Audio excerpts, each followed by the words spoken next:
하나님 말씀 마태복음입니다.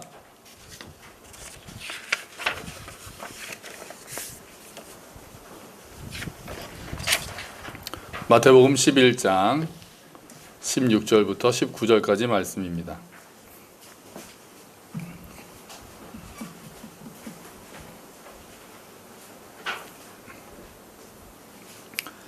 마태복음 11장 16절부터 19절까지 말씀이요. 다 찾으셨죠? 마태복음 신약 18페이지에 있습니다. 마태복음 11장 16절부터 19절까지 말씀 우리 한번 같이 읽어볼까요? 이 세대를 무엇으로 비유할까? 비유하건대 아이들이 장터에 앉아 제 동물을 불러 이르되 우리가 너희를 향하여 피리를 불어도 너희가 춤추지 않고 우리가 슬피 울어도 너희가 가슴을 치지 아니하였다 함과 같도다. 요한이 와서 먹지도 않고 마시지도 아니하며 그들이 말하기를 귀신이 들렸다 하더니 인자는 와서 먹고 마시며 말하기를 보라 먹기를 탐하고 포도주를 즐기는 사람이요 세리와 죄인의 친구로다 하니 지혜는 그 행한 일로 인하여 옳다함을 얻느니라. 아멘. 아멘. 할렐루야. 예전에는 이제 핸드폰이나 이렇게 컴퓨터 게임 같은 게 없어서 동네에서 많이 놀았어요. 놀이터에서 많이 놀았습니다. 골목에서 많이 놀았죠. 학교 운동장에서 놀거나 골목에서 많이 이제 아이들과 몸으로 많이 놀았어요. 몸으로요. 그래서 딱지치기 이렇게 뭐 많이 하셨어요? 제 세대 때는 딱지치기나 이제 구슬치기를 많이 했습니다. 혹시 알롱구리라고 아실까 모르겠어요. 저 방에 있는 우리 승민 형제나 광민 형제는 알 것 같은데 알롱구리라는 걸 많이 했어요. 이렇게 구슬로 하는 거 있어요. 그런 것도 이제 많이 하고 술래잡기 많이 하고 도둑잡기, 얼음땡 이런 거 많이 했죠. 땅 따먹기, 오징어 게임 이런 거 많이 했습니다. 그러고 보니 요즘 아이들은 얼마 전까지만 해도 고무딱지 가지고 굉장히 많이 했었는데요. 요새 그게 다 사라졌어요. 고무딱지가. 그래서 집집마다 고무딱지 많아서 벼룩시장 하면은 그냥 고무딱지 또 엄마가 갖다 팔라고 그래가지고 또 가지고 나오고 막 그래서 많이 주고 받고 팔고 했던 기억이 있는데 그러고 요즘에 동네에서 고무딱지 가지고 노는 아이들도 싹 사라졌어요. 이제 코로나 영향도 있는 것 같고요. 좀 몸으로 노는 게 좀 많았는데 그게 없는 건 좀 아쉽습니다. 괜히 아쉽네요. 예수님 당시에도 아이들이 이제 예수님께서 이 비유를 하시면서 아이들의 놀이에 이제 비유를 하시는 거예요. 예수님 당시에 아이들이 장터에서 노는 아이들이 많이 있었나 봐요. 많이 있었는데 그 당시 어떤 놀이를 했냐면 우리로 따지면 소꿉놀이 같은 그런 역할놀이라고 할까요? 그런 놀이를 했나 봐요. 그래서 결혼식 놀이를 할 때가 있고 장례식 놀이를 할 때가 있는 거예요. 그래서 이제 결혼식 놀이를 한다 그러면은 한 아이가 이렇게 피리를 이렇게 붑니다. 피리를 부는 척을 하거나 이게 막 피리를 불면은 나머지 아이들이 그러면 거기에 맞춰서 뭐 해야 되겠어요? 막 이제 춤을 추는 거죠, 막. 그러면서 이제 결혼식 잔치를 막 이게 흉내내는 거예요. 묘사하면서 막 그렇게 하고 또 한쪽에서 갑자기 아이고 아이고 하면서 막 이렇게 우는 신용을 하고 막 가슴을 치면은 나머지 아이들도 아이고 아이고 하고 엎드려 가지고 그게 이제 장례식이라는 그 분위기를 내는 거니까 장례식 놀이를 하면서 막 이제 그렇게 같이 장례식 인척하고 그러고 또 낄낄대고 막 웃고 그랬겠죠.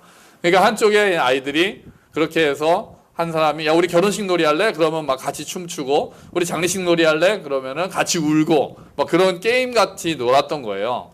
근데 예수님께서 이 세대 사람들 예수님이 오셨을 때 세대 사람들은 뭐와 같냐? 한쪽에서 피리를 부는데 이제 같이 놀자는 거잖아요. 야 우리 결혼식 놀이 하자. 그러면 피리를 부는데 아무것도 안 하고 가만히 있는 거예요. 쟤네 뭐 하나 그러고 가만히 있는 거예요. 반응이 없는 거예요. 그래서 한쪽에서 보면은 장례식 놀이 할까 그래가지고 또 아이고 아이고 그러면 같이 좀 아이고 아이고 해주고 막 울고 우는 척하고 막 그래야 되는데 그것도 안 하고 가만히 있는 거죠. 그럼 어떻겠어요? 하는 사람들이 뻘쭘하죠. 민망하고 또 무시당했나 싶어가지고 화도 나고 이제 그런 상황이 될 거라는 거예요. 근데 예수님이 보시기에 이 세대 사람들, 지금 예수님의 말씀을 듣고 있는 사람들이 그런 사람들이라는 거죠. 왜? 그게 이제 무슨 말인 거죠? 그 무슨 말일까요? 예수님이 오실 때 사람들이 친구들이 뭘 하자고 해도 장례식 놀이를 하자고 해도 뚱하고 결혼식 놀이를 하자고 해도 뚱한 모습이 너희와 똑같구나. 그 아이들의 모습이 지금 내가 왔을 때 또 세례 요한이 왔을 때 너희들이 보여주는 모습과 똑같구나 이렇게 말씀하시는 거예요. 이 이야기는 예수님께서 갑자기 이 비유를 말씀하신 이유는 세례 요한에 대해서 얘기를 쭉 하시고 있어요. 11장 앞에부터 보시면은 세례 요한이 어떤 이제 질문을 합니다. 세례 요한이 어떤 사람입니까? 예수님 오시기 전에 먼저 와서 예수님이 오실 거다. 내 뒤에 오시는 이는 내가 감당할 수 없는 분이다. 회개하라 하면서 이스라엘을 준비시켰던 사람이잖아요. 그래가지고 그냥 예수님을 너무 이제 기다리게 만들고 소망하게 만들고 나는 물로 세례를 주지만 그는 불과 성령으로 세례를 줄 거다라고 하면서 메시아가 오신다.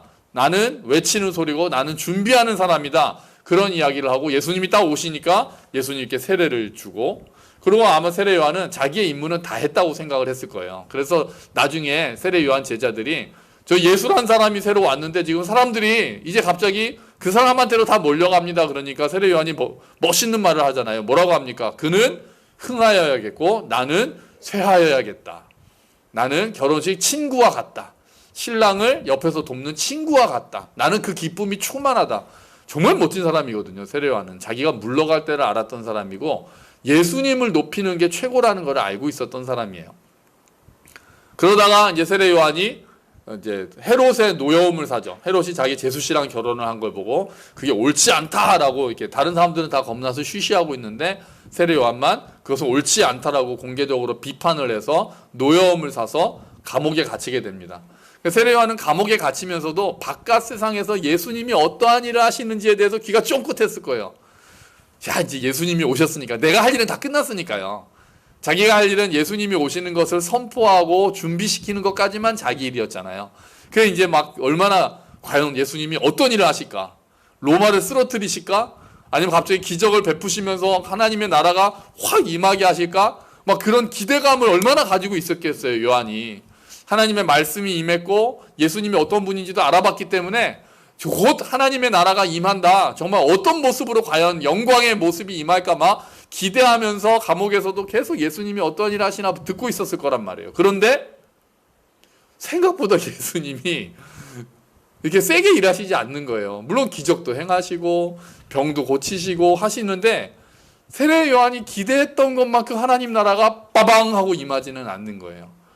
그 요한도 좀 답답했나 봐요. 요한이 제자들을 불러서 예수님께 이렇게 여쭤보게 합니다. 예수님이 오실 메시아 맞으십니까? 아니면 우리가 다른 사람을 또 기다려야 되나요? 이렇게 이야기를 합니까? 이렇게 이야기를 해요. 질문을 합니다. 저 세례 요한의 이런 모습을 보면서 좀 사실 놀랐습니다. 좀 놀랍지 않으세요? 어떻게 세례 요한이 이런 질문을 할 수 있지? 좀 놀랍지 않으세요? 세례 요한이 어떤 사람이에요? 정말 최고의 사람 아닙니까? 그는 흥하여겠고 예수님이 어떤 분인지를 너무나도 잘 알고 예수님이 오셨을 때 세례를 이렇게 받으려 할 때도 제가 받아야 될 텐데요 했는데도 예수님이 아니다. 이렇게 해서 하나님의 의를 이루어야 된다. 이렇게 해서 예수님이 세례를 받고 예수님에 대해서 가장 잘 알고 준비하고 있었던 정말 말씀이 임해서 광야에서 오랜 시간 동안 묵상하다가 하나님의 말씀이 임해서 선포한 그런 사람 아니에요. 그런 세례 요한도 지금 마음이 약해진 건지 감옥에 갇혀서 몸이 약해진 건지 아니면 자기의 기대가 너무 컸던 건지 마음이 조급했던지 간에 예수님에 대해서 의심을 한 거예요. 정말 예수님이 메시아 맞으십니까? 아니면 우리가 다른 사람을 기다려야 됩니까? 세례 요한도 흔들리는 마음이 있었던 거예요. 자, 이걸 보면 야, 사람의 한계가 이렇구나. 정말 세례 요한 같이 위대한 사람도 그렇게 실수하는구나. 이렇게 예수님에 대해서 답답해하고 예수님을 아직 다 온전히 이해하는 것은 사람의 힘으로는 되는 게 아니구나 이런 생각을 하게 된 거예요. 그래서 지금도 어떤 사람들 우리가 보면서 아 사람은 다 실수하는구나 이런 생각을 좀 하게 됐어요. 우리가 자꾸 사람들을 보면 이렇게 잘하고 있는 것보다는 못하고 있는 거를 자꾸 보면서 우리가 실망할 때가 많잖아요. 이렇게 잘하고 있다가 뭐 하나 못하면은 막 우리가 실망하고 그럴 줄 몰랐는데 기대했다가 막 이렇게 실망하는 경우가 있는데 세례 요한도 이런 모습을 보이는데 우리라고 뭐 얼마나 대단하겠어요. 그 세례 요한도 또 한 사람 제가 이렇게 보면서 약간 실망했다기보다 이렇게 위로를 받는 경우가 사무엘이에요. 사무엘이 처음에 하나님께서 내가 새로운 왕을 일으킬 테니까 이새의 집에 가서 이렇게 기름을 부으라고 하시잖아요. 사무엘이 딱 갔을 때 제일 첫 번째 형 엘리압을 봤을 때 사무엘이 이 사람이 왕인가 보다 이렇게 생각을 합니다. 그래서 하나님이 아니다. 나는 중심을 본다 이렇게 말씀하시거든요. 그러니까 사무엘도 그 고귀하고 그 하나님의 예언자이며 사사인 사무엘도 사람을 외모로 판단했던 거죠. 겉모습만 보고 이 사람이 왕인가 이렇게 생각했던 거예요. 그러니까 그 모습을 보면서도 야, 사무엘도 이렇게 실수할 수 있구나. 착각할 수 있구나. 그 사무엘도 우리도 충분히 실수할 수 있고 연약할 수 있다 이런 생각을 하게 되더라고요. 세례요한도 마찬가지예요. 몸이 약해지고 또 감옥에 갇히고 정말 기대가 너무 컸는데 생각보다 하나님의 나라가 강하게 임하지 않으니까 세례요한도 연약한 모습을 보이는 거예요. 근데 예수님이 그 말씀을 듣고는 또 저는 또 예수님을 보고 또 예수님 저 같으면은 실망하셨어요. 좀 이렇게 나무를 하셨을 것 같거든요. 아직도 이렇게 믿음이 없느냐. 예수님 가끔 잘 그러시잖아요. 믿음이 없는 세대요 이렇게 말씀하시잖아요. 그런데 오히려 예수님께서는 세례 요한한테는 그렇게 안 하십니다. 그렇게 안 하시고 이사야의 말씀을 인용하시면서 내가 메시아로 왔다라는 것을 간접적으로 말씀해 주세요. 그러면서 실족하지 않는 자는 복이 있다. 나로 인해서 실족하지 않는 자는 복이 있다. 이렇게 말씀하십니다. 그러니까 뭐라고 하시는 거예요? 힘내라. 임마. 예수님이 그렇게 말씀하시는 거예요. 실족하지 마라. 너의 기대와 조금 다를 수도 있지만 나는 정말 메시아로 왔고 하나님의 나라는 너가 생각한 것처럼 임하지는 않고 내가 나의 뜻대로 하나님 아버지의 뜻대로 하나님의 나라가 임할 것이다. 예수님은 그렇게 말씀하신 것과 같아요. 그러고 나서 요한을 지칭해서 여자가 낳은 자 중에 가장 큰 자다라고 오히려 칭찬을 하십니다. 예수님 칭찬하세요. 그러니까 세례 요한이 실수했잖아요. 또 약간 어떻게 보면 좀 이렇게 좀 오바했다고 해야 될까요? 정말 당신이 맞습니까? 이런 질문을 하게 했는데 그거에 대해 예수님이 나무라시지 않고 예수님이 내가 맞다라고 둘러서 말씀하신 다음에 사람들한테는 세례 요한도 실수하는구나 이렇게 말씀하신 게 아니라 여자가 낳은 자 중에 가장 큰 자다 이렇게 칭찬하시는 거예요. 우리도 서로 볼 때 칭찬을 많이 해줍시다. 잘 못하는 거 좀 우리가 잘 못하는 부분만 자꾸 비판하는 것보다. 요즘에 우리 대선 전국이잖아요. 대선 이제 6개월 정도 남았는데 뭐 선거할 때마다 그런 것 같지만 네거티브가 너무 많은 것 같아요. 뭐 항상 그래야 이렇게 깎아내려야 자기가 올라가나 봐요. 그래서 저 사람의 좋은 점도 인정해주고 저런 거는 저 사람의 정책도 어떤 경우에는 다른 사람 정책도 좋아 보이는 게 있거든요. 그럼 그런 거에 대해서도 인정해주고 그 정책을 또 그거는 참 좋은 생각인 것 같다. 내가 미처 생각 못했다. 뭐 이렇게 얘기하는 사람은 없고 그냥 꼬투리만 있으면 어떻게든지 그냥 끌어내리려고 지금은 또 아직은 그 각 당 대표가 나오지도 않았으니까 자기들끼리도 그래요. 민주당 안에서도 그러고 국민의힘 안에서도 서로 자기가 그 대표가 돼야 된다는 마음으로 같은 팀이잖아요. 사실은 같은 팀 사람들끼리도 조금 실수만 했다 그러면 말꼬리 잡고 뭐 이렇게 칭찬하기보다는 자꾸 끌어내리고 그런 일들이 너무 많은 거예요. 물론 좋은 게 좋은 거니까 다 넘어가는 것도 좋지 않지만 지금은 너무 과한 게 아닌가. 그런 게 잘 먹히는 상황이 더 답답합니다. 국민들이 그런 걸 보면은 좀 점잖고 좀 이렇게 네거티브 안 하고 이런 사람들을 더 지지해줘야 되는데 그런 사람들은 지지율이 또 안 올라서 걱정이라네요.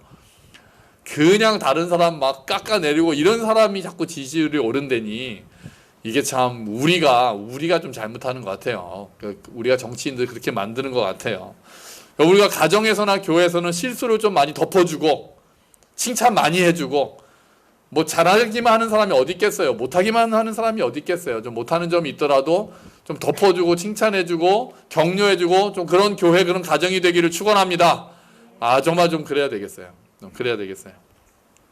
자, 그런 세례 요한이 어쨌든 와서 어떻게 사역을 했습니까? 18절에 와서 보니까요. 우리 아까 읽었는데 18절에 보니까 예수님이 이렇게 말씀하세요. 요한이 와서 먹지도 않고 마시지도 아니하며. 그러니까 세례 요한은 굉장히 금욕적인 모습을 가지고 있는 사람이었어요. 자기 자신도 굉장히 검소한 사람이었죠. 주보에 보시면은 마태복음 3장 4절에 세례 요한의 모습을 이렇게 표현합니다. 요한은 낙타털로 만든 옷을 입고 허리에 가죽띠를 둘렀습니다. 그는 메뚜기와 들에서 나는 꿀을 먹고 살았습니다. 아멘. 그러니까 광야에서 살았고요. 제대로 된 옷도 못 입고 낙타털로 만든 가죽옷 같은 거 입고 가죽띠 두르고 메뚜기 먹고 들에서 나는 꿀 먹고. 옛날에 이 구절 이렇게 누가 이야기했더니 그 구봉서 코미디언 구봉서 씨가 그때 예수 믿지 않았을 때인데 몸에 좋은 건 지가 다 먹었네 그랬다 그러더라고요. 자, 그러니까 화려한 거 못 먹고 들에서 메뚜기나 이런 거 먹으면서 검소하고 금욕주의적인 삶을 살고 있었던 사람이 요한이었어요. 그랬더니 그러고 나서 요한은 뭐를 주로 외쳤습니까? 회개하라고 외쳤습니다. 사람들을 책망했어요. 세리들한테는 남의 것 탐욕하지 말고 너희들이 가진 것으로 족해야 된다. 군인들에게도 다른 사람 거 뺏지 마라. 2개 가진 사람은 나눠줘라. 이렇게 하면서 사람들의 양심을 찌르고 하나님의 뜻을 알려주고 그런 역할을 계속해서 했던 거예요. 그랬더니 바리새인이나 많은 사람들은 세례 요한한테 와서 세례를 받고 침례를 받고 또 회개하고 그런 일들이 있었습니다. 그런데 바리새인이나 또 율법학자들은 세례 요한에 대해서 저 사람 귀신 들렸는데 이렇게 했어요. 광야에서 살면서 미쳤나 봐.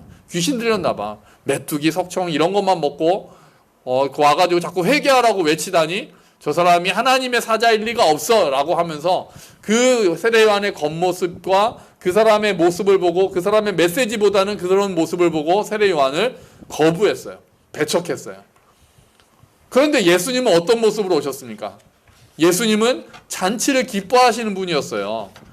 그러니까 세례 요한이 아까 그 아이들 노는 거에 비유하면 장례식 놀이를 하자고 얘기했던 사람이라면 예수님은 오셔서 결혼식 놀이를 하자고 얘기했던 분과 같은 거예요. 예수님은 잔치를 좋아하셨죠. 사람들을 잔치에 초대하셨어요. 잔치에 가는 걸 기뻐하셨어요. 그 사람들 그 가나의 혼인잔치를 또 그 혼인잔치를 계속해서 이어지게 하셨어요. 그런 일들을 하시면서 예수님이 기쁨으로 이런 것들을 보내주셨단 말이에요. 그런데 그랬더니 사람들이 이번엔 또 어떻게 합니까? 그러면은 요한은 아까 금욕주의적이니까 저 사람 귀신 들렸나 봐 이랬다면 이제 예수님이 오셔서 하나님의 나라를 선포하고 잔치를 베푸시면은 그 예수님의 말씀에 귀를 기울여야 되잖아요. 근데 이번에는 또 반대로 말하는 거예요. 아유 저 사람은 세리의 친구야. 먹기를 탐하는 자야. 포도주 술 주정뱅이야. 예수님에 대해서 예수님이 그렇게 금욕주의적이지 않은 모습을 보이시니까 이번에는 그걸 가지고 꼬투리를 잡아서 예수님을 비판하면서 저 사람이 하나님의 메시아일 리가 없어 라고 하면서 그 예수님을 배척하는 모습을 보입니다. 세례 요한이 와서 금욕주의적인 모습을 보일 때는 그렇다고 배척하고 예수님이 오셔서 즐기는 모습을 보이실 때는 또 그렇다고 배척하고 장례식 놀이를 하자고 해도 안 한다고 하고 결혼식 놀이를 하자고 해도 안 한다고 하는 아이들과 모습이 똑같다는 거예요. 그러면 왜 그들은 예수님을 그렇게 받아들이지 못했을까요? 왜 요한도 그렇게 받아들이지 못했을까요? 그러니까 금욕주의적이냐 즐기냐 이게 문제가 아니었던 거죠. 그들의 고정관념이 있었기 때문이에요. 고정관념. 하나님의 사자는 이런 것이다. 하나님의 메시아는 이래야 된다. 하나님의 나라는 이렇거다. 이런 거다라는 그런 고정관념이 있었어요. 하나님의 사자가 저렇게 금욕주의적으로 저렇게 막 메뚜기 먹고 이렇게 하면 할 리가 없다. 또 메시아로 온 자라면은 율법을 문자 그대로 지킬 것이고 또 우리와 같이 하나님을 같이 예배할 것이고 우리를 인정해 줄 것이고 아니면 정치적으로 이 땅을 또 깨끗하게 로마를 물리칠 것이고 이런 기대감이 있었던 거예요. 그런 고정관념들이 있었던 거예요. 그런데 세례 요한도 거기에 해당되지 않았고 예수님도 거기에 해당되지 않았어요. 특히 예수님이 하나님의 아들이라고 그러고 메시아라고 하는데 이 사람들이 볼 때는 율법을 제대로 지키지도 않는 사람이었어요. 막 안식일도 지키지 않죠. 또 막 나병 환자 부정하다고 해야 되는 나병 환자도 막 손을 대서 고치죠. 그리고 자기들한테는 다 비난하죠. 너희들은 회칠한 무덤이다 이렇게 비난하죠. 이런 모습을 보면서 바리새인들과 서기관들 율법학자들은 예수님이 자기의 틀에 맞지 않았던 거예요. 자기의 틀이 맞지 않을 때는 열린 마음으로 듣고 그 틀을 바꿀 수도 있어야 되잖아요. 예수님의 말씀과의 그 권위와 가르치심을 보고 우리가 이때까지 생각했던 게 잘못이었구나. 내가 가지고 있던 그 율법의 틀이란 것이 이게 다가 아니었구나.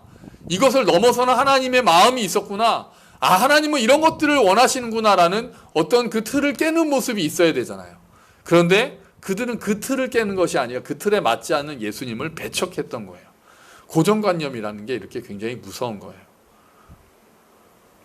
고정관념을 크게 보여주는 사람들이 좀 성경에는 여러 명이 나와요. 예를 들면은 나다나엘이 그랬어요. 빌립이라는 사람이 예수님을 만나고는 예수님의 말씀을 듣고는 이 사람이 우리가 기다리던 메시아 맞다 라는 확신이 들었어요. 그 친구한테 와서 나다나엘한테 와서 우리가 오시리라 한 그분을 드디어 만났다. 나사렛에서 오신 예수라는 분인데 그분이 메시아라고 막 이렇게 이야기를 했어요. 그랬더니 나다나엘이 딱 뭐라고 합니까? 나사렛에서 무슨 선한 것이 날 수 있겠느냐 이렇게 말을 하거든요. 그때 빌립이 와봐라 이래요. 그러니까 나사렛이 그 당시에 이렇게 멸시를 받는 지방이었거든요. 갈릴리의 한 총구석이었고 메시아가 오면 그런 데서 올 리가 없다는 거죠. 나다나엘이 볼 때는 메시아는 그런 동네에서 올 리가 없다는 거예요. 나사렛 같은 그런 멸시받는 촌동네에서 메시아가 선한 것이 날 리가 없다라고 나다나엘은 그런 고정관념을 가지고 있었던 거예요. 요나는 또 어떤 고정관념을 가지고 있었습니까? 니느웨는 하나님의 심판을 받아야 된다는 고정관념을 갖고 있었어요. 이방인들이 하나님의 은혜를 받으면 안 된다는 고정관념을 가지고 있었단 말이에요. 그런데 예수님의 말씀을 듣고 나다나엘이 그 고정관념이 깨집니다. 이분이 정말 메시아가 맞구나. 또 요나의 고정관념을 깨기 위해서 하나님께서는 박농쿨을 통해서 너의 그 고정관념을 깨라 이렇게 말씀하시는 거죠. 그런 나다나엘은 예수님의 제자가 됩니다. 여러분 우리도 많은 고정관념을 가지고 삽니다. 그죠? 고정관념 많이 있잖아요. 어떤 집단에 대해서 고정관념을 가지고 있는 경우도 있고요. 개인에 대해서 고정관념을 가지는 경우도 있어요. 예전에는 그러니까 지역에 대해서 어디 출신이다 그러면 어디 출신은 안 봐도 뻔해 뭐 이런 이야기들 하고 또 요즘에는 세대별로 또 요즘 젊은 애들은 하면서 이렇게 다 뭉뚱그려서 그냥 그렇게 하잖아요. 요즘 젊은 애들은 다 이럴 거야. 그래서 좀 다르면은 요즘 애들 같지가 않네. 이런 이야기들 우리가 많이 하죠. 또 어르신들에 대해서는 또 어르신들은 또 이런 생각을 하실 거야. 또 어르신들은 다 이래. 이렇게 하면서 세대별로 고정관념을 가지고 그 틀에 맞춰서 사람들을 생각할 때가 많아요. 또 혈액형에 따라서 고정관념을 가진 경우도 많아요. 제가 B형 남자거든요. 또 B형 남자는 또 어떻다는 얘기 제가 얼마나 많이 들었는지 아십니까? B형 남자는 뭐 이렇다라는 뭐 이게 있더라고요. 영화도 나왔어요. B형 남자라는 영화도 있을 정도예요. 그 정도로 B형 남자가 별로 이렇게 안 좋은 고정관념이 있어요. 제가 그 고정관념을 깼는지 그 고정관념 안에 갇혀 있는지 잘 모르겠지만 또 MBTI가 어때가지고 뭐 사람을 성격의 유형별로 해가지고 이런 경우에는 이래 이러면서 그 사람을 어떤 틀로 해석하고 고정관념에 갇혀서 바라볼 때가 많이 있어요. 또 어떤 사람의 개인에 대해서도 그 사람이 다양한 모습을 가질 수도 있고 변할 수도 있다는 생각을 하지 않고 내가 가지고 있는 그 사람에 대한 시각이 딱 굳어버리는 경우가 있어요. 우리 가족끼리도 그렇잖아요. 우리 자녀들한테도 그런 실수 많이 하지 않아요? 그럴 줄 알았어. 이 말 제일 무서운 말인 것 같아요. 제가 보니까. 그럴 줄 알았어. 너 그럴 줄 알았어. 그러니까 뭘 해보기도 전에 너 그럴 게 뻔해. 전 이 말은 더 나쁜 것 같아요. 그럴 게 뻔해. 뭐 이렇게 해보려고 그러면은 너 해보지 하지 마. 어차피 안 될 게 뻔해. 너 하다가 말 게 뻔해. 그동안에 무슨 경험들이 있었겠죠. 근데 그걸로 내가 고정관념이 딱 생기는 거예요. 그걸 통해서 기를 죽이는 거예요. 배우자에 대해서도 마찬가지고요. 당신이 그럴 줄 알았어. 그럴 줄 알아서 이 말 정말 무섭다니까요. 딱 거기에 딱 틀에 있는 거예요. 그래서 다른 게 더 나아질 거라는 기대도 없고 변할 거라는 소망도 없고 그냥 거기에서 자꾸 그 틀에 맞춰서 사람을 판단하는 거예요. 배우자에 대해서도 자식에 대해서도 그렇게 자꾸 되는 거예요. 그러니까 우리가 뭐 뻔해 이런 말 하면 안 돼요. 그럴 줄 알았어 이런 말도 좀 안 해야 되겠어요. 저도 어쩌면 그런 실수를 할 수가 있어요. 내 그럴 줄 알았지. 그렇게 하면서 그 사람에 대한 틀을 자꾸 딱 붙여놓고 딱 굳혀놓고는 거기에서 내가 변하지 않으려는 모습이 있는 거예요. 자기 자신에 대해서도 고정관념을 가지는 경우들이 있어요. 그런 얘기들을 자꾸 들으면 특히 아이들의 경우에는 자기 자신에 대해서 틀을 딱 가지게 되는 경우가 있습니다. 난 안 될 거야. 나는 변하지 않을 거야. 저걸 내가 어떻게 해. 나는 못할 거야. 이렇게 자기에 대한 틀이 딱 쌓여가지고 더 이상 못하는 경우들이 너무나도 많은 거예요. 이런 게 관계를 망치게 되고 이런 것들이 성장하는 것들을 멈추게 하는 성장을 가로막는 일들을 합니다. 여러분 우리가 먼저 사람들의 개별성을 존중해야 합니다. 어디에 그냥 들어가 있는 저 사람은 어디 출신이니까 저 사람은 직업이 뭐니까 저 사람은 남자니까 저 사람은 여자니까 이렇게 어떤 틀에 다 넣어가지고 그 사람은 뻔해 이럴 거야 라고 우리가 딱 고정관념을 가지고 바라보는 것은 개별성을 무시하는 거잖아요. 그 사람이 어떻다. 저 사람이 어디 출신이어도 충분히 다를 수 있고 어떤 직업을 가지고 있어도 그와 다른 모습을 보일 수 있고, 어린아이더라도 어린아이답지 않은 성숙한 모습을 보일 수 있고, 어르신이라도 어르신보다 더 넓은 마음들을 가질 수 있고, 우리가 충분히 그럴 수 있다라는 생각을 가지고 기대감을 가지고 특별하게 한 사람 한 사람을 봐줘야 된다는 거예요. 그리고 그 사람에 대해서도 내가 다 알고 저 사람에 대해서 어떤 고정관념을 가지지 말고 그 사람이 변할 수 있다라는 것을 믿어주는 마음이 필요합니다. 그 사람이 변할 수 있다, 더 나아질 수 있다, 그게 소망이잖아요. 우리가 그 소망을 가지고 기도하는 거잖아요. 아무것도 변할 것이 없다라고 그러면 우리가 뭐하러 기도를 하겠어요? 근데 하나님이 저 사람을 바꾸실 수 있다라는 믿음을 가지고, 소망을 가지고, 기대를 가지고 그 사람을 격려하고 그 사람을 위해서 기도할 때 그 사람이 실제로 변하고 우리의 틀이 넓어지고 고정관념이 깨지고 넓어지고 함께 성장하는 그런 일들이 많이 일어난다는 거예요. 예수님 세대의 사람들은 그런 고정관념에서 벗어나지 못했어요. 그래서 회개하라고 요한이 외쳤을 때도 배척했어요. 아이, 저 사람 하나님의 사자일 리가 없어. 복음을 믿으라, 하나님 나라가 가까이 왔다라는 예수님의 외침에도 그들은 콧방귀를 꼈어요. 반응하지 않았어요. 배척했고 결국은 요한은 헤롯의 손에 죽게 되고요, 예수님은 십자가에 달려서 돌아가시게 됩니다.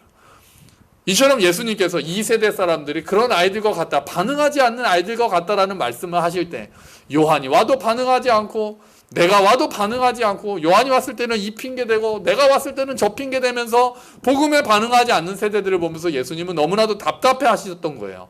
그런데 19절 마지막에 나오는 말씀을 봅시다.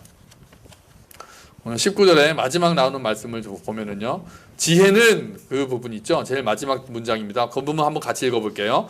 지혜는 그 행한 일로 인하여 옳다함을 얻느니라. 아멘. 예수님께서 그 무반응 또 배척하는 그 사람들에 대해서 답답함을 가지고 계셨지만 예수님의 결론은 이거예요. 하지만 사람들이 반응하지 않는다 하더라도, 사람들이 요한을 배척한다 할지라도, 사람들이 나를 받아들이지 않는다 할지라도 하나님의 지혜는 그 행한 일로 인해서 스스로 옳다함을 인정받고 증명할 것이다 라고 말씀하신 거예요. 무슨 말씀이에요? 여기서의 지혜는 하나님의 지혜잖아요. 하나님의 구원 계획이거든요. 사람들이 받아들이건 받아들이지 않던 간에 하나님의 구원 계획은 요한의 사역을 통해서도 이루어질 것이고 예수님의 사역을 통해서도 이루어진다라는 말씀이에요. 예수님께서 하신 일들, 요한이 한 일을 통해서 하나님의 지혜가 옳았다는 것, 하나님의 구원 계획은 반드시 이루어진다는 말씀을 하는 거예요. 세상이 봤을 때 실패한 것처럼 보여도 하나님의 지혜는 실패한 게 아닌 거죠. 하나님의 사전에는 실패라는 게 없는 거예요. 사람들의 무반응에도 불구하고 하나님의 나라는 확장되고 있고 이루어지고 있는 거죠. 그걸 가장 잘 보여주는 게 뭡니까? 십자가입니다. 사람들이 받아들이지 않고 배척한다 할지라도 그것이 하나님의 지혜였던 것을 보여주는 게 바로 십자가인 거예요. 주보에 보시면 고린도전서 말씀이 있습니다. 유대인은 표적을 구하고 헬라인은 지혜를 찾으나 우리는 십자가에 못 박힌 그리스도를 전하니 유대인에게는 거리끼는 것이요 이방인에게는 미련한 것이로되 오직 부르심을 받은 자들에게는 유대인이나 헬라인이나 그리스도는 하나님의 능력이요 하나님의 지혜니라. 아멘. 아멘. 세상은 십자가에 못 박힌 그리스도를 거리껴 하고 어리석다고 하고 유대인도 그렇고 헬라인도 그랬지만 그 십자가에 못 박힌 그리스도가 하나님의 지혜고 하나님의 능력입니다. 아멘. 그렇게 하나님의 구원 계획은 이루어지고 하나님의 지혜가 옳다함을 결국은 인정을 받는다고 예수님께서 말씀하시는 거예요. 여러분, 지금 세대는 어떻습니까? 복음에 대해서요. 그 세대는 그랬어요. 요한에게도 반응하지 않았고 예수님께도 반응하지 않았어요. 배척했어요. 무시했어요. 지금 세대는 복음에 대해서 호의적입니까? 그렇지 않은 경우가 너무나도 많습니다. 지금의 세대도 복음에 대해서 무감각한 경우가 너무나도 많아요.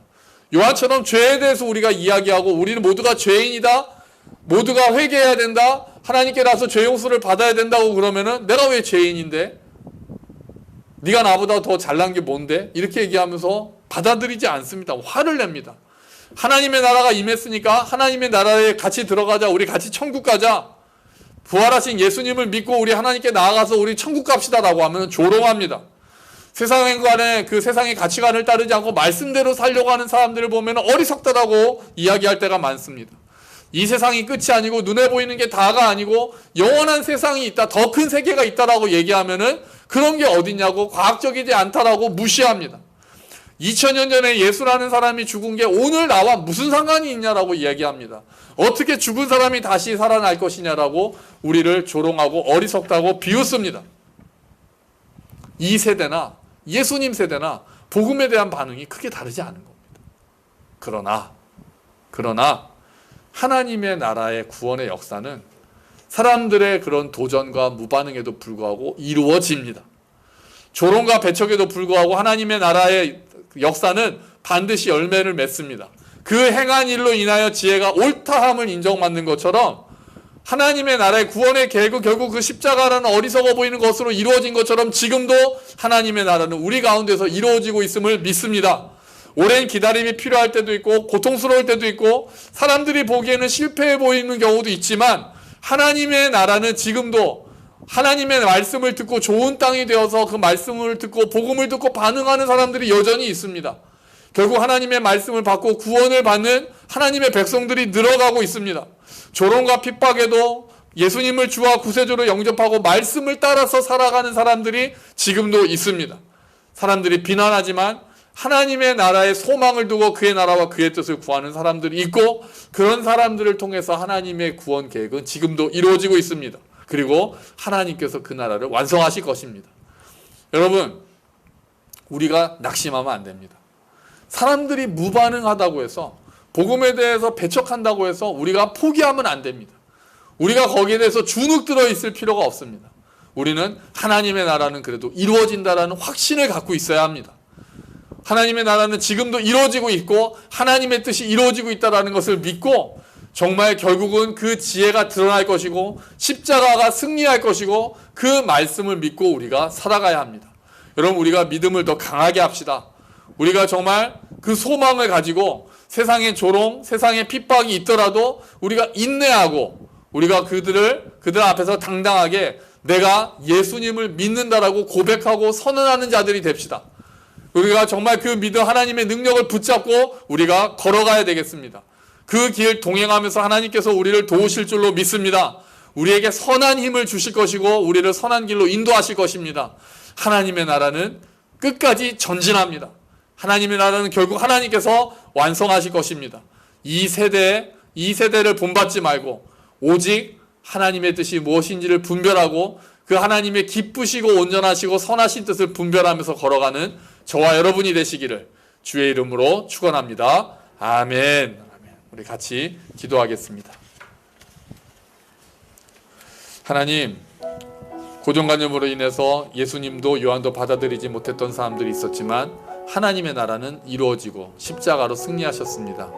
이 세대가 주를 본받지 못하고 받아들이지 않는다 할지라도 우리 주님, 우리가 힘을 얻고 믿음으로 나아갈 수 있도록 도와주시옵소서. 우리 함께 기도하겠습니다.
하나님, 요한이 와서 회개를 선포했을 때도 이런 핑계를 대면서 서기관들은, 바리새인들은, 율법학자들은 요한을 받아들이지 않았습니다. 예수님께서 오셔서 하나님의 나라를 선포하셨을 때도 그들은 또 다른 핑계를 대면서 예수님을 배척했습니다. 복음에 그렇게 그 세대가 무심했습니다. 반응하지 않았고 배척했고 오히려 요한을 그리고 예수님을 죽게 하였습니다. 하지만 하나님 나라의 구원 계획은 멈출 수가 없었고 하나님의 계획은 정말 가장 어리석어 보이는 그 십자가라는 지혜를 통해서 하나님의 지혜가 이루어졌음을 보고 우리가 감사하며 그 십자가를 받아들입니다. 주님, 이 세대에 여전히 복음에 대해서 부정적이고 우리를 조롱하고 예수님을 믿지 못하고 인정하지 못하는 세대입니다. 과학이라는 이름으로 신앙을 무시하는 경우가 너무나도 많습니다. 하지만 주님, 지혜는 그 행한 일로 인하여 옳다함을 얻는다고 말씀하셨으니 우리가 하나님의 구원 계획이 지금도 이루어짐을 믿고 우리가 그 믿음을 더 당당하게 가지고 세상에 정말 예수님이 이 땅의 주요 구세주이심을 선포하면서 그 믿음을 따라 살 수 있는 힘을 우리에게 허락하여 주시옵소서. 하나님의 나라가 이루어지는 것들을 우리가 눈으로 볼 수 있게 해주시고 정말 우리도 그 믿음을 따라 당당하게 살아가는 우리가 될 수 있도록 주님 도와주시옵소서. 선한 길로 인도하여 주시며 하나님의 능력으로 우리를 감싸 주시옵소서. 감사합니다. 주님, 예수 그리스도의 이름으로 기도합니다. 아멘. 우리 다 함께 자리에서 일어서셔서